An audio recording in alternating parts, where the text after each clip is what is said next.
At the United Muslim Masjid here in Philadelphia, Pennsylvania, and I'm here with Sister Aisha. Sister Aisha, assalamu alaikum. Wa alaikum assalam. Sister Aisha, just we want to know, first of all, how old are you? 75. You're 75 years old, and tell us about how you became Muslim. You know, because it's a very nice story, and I want you to tell our viewers a bit about what your life was like before Islam and how you came to accept Islam. Well, before Islam, I led a quiet life. I was a Roman Catholic, and then I met two cab drivers, one son and the father. And I was interested not in the religion, but about people, Muslims. And they were very, very good. And then they didn't say anything about the religion. And then all of a sudden I started asking questions and they stopped picking me up.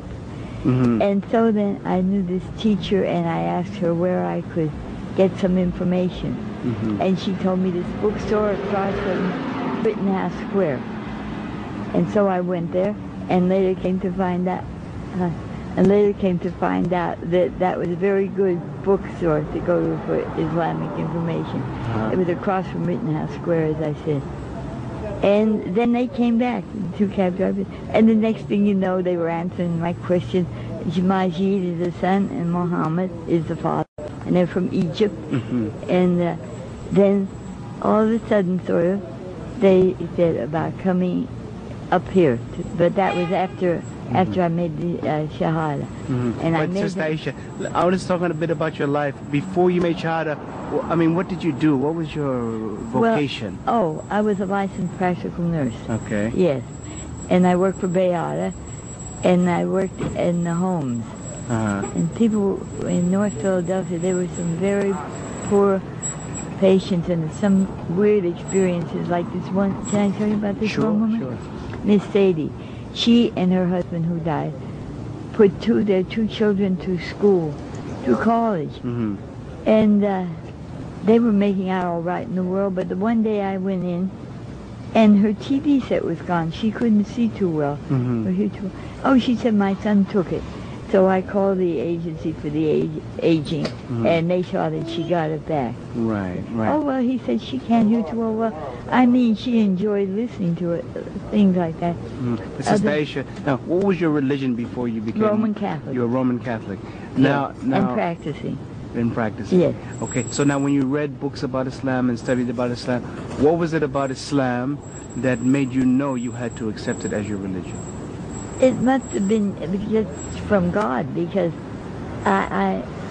nobody tried to talk me into it. And then when I started to learn about it, it made me feel comfortable, because everything is done by God. Everything depends on God. And inshallah, I like that part of it. Mm-hmm. And it was really not a convert. It was like a revert, mm-hmm. because we were all born Islam. Mm-hmm. Yes, mm-hmm. starting with Adam. And what about your family when you accepted Islam? Well, what did your family say about I that? had cousins. My family was dead. Mm-hmm. Not too cool.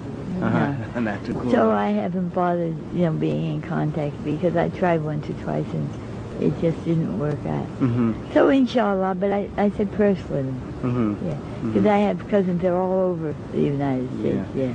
And now you're 75 years old and you've seen a lot in your life. What do you think that people who look at Muslims, they misunderstand about Muslims and Islam? They misunderstand that we're supposed to get along with everybody. Non-Catholics, Catholics, Jews, other religions, mm-hmm. and that's required. Mm-hmm.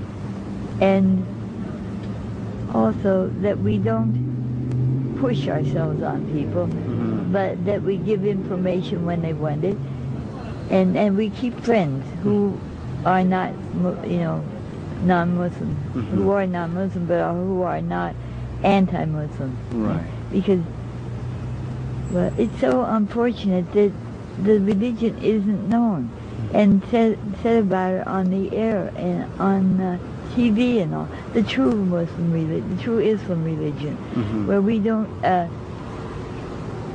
sit in judgment, and we don't like these ones that are these bombers. If they're Muslim, they're not practicing the Muslim religion. Mm-hmm. So And that should be stressed on the radio, on the TV, because it gives a wrong impression. All countries have terrorists. We have Ku Klux Klan and the white supremacists and things like that. Mm-hmm. I mean, it's not something new, but it's less than it used to be. I mean, they used to have, you know, the word picnic came from pick a nigger Mm-hmm. to lynch. I mean, that was terrible, and it took years to get, you know, to get to where we are now. Right. So you can't condemn the United States because we have groups like that, and we shouldn't condemn the Islam religion because they are not practicing religion. Right. Religion is not supposed to kill civilians, and it's just wrong.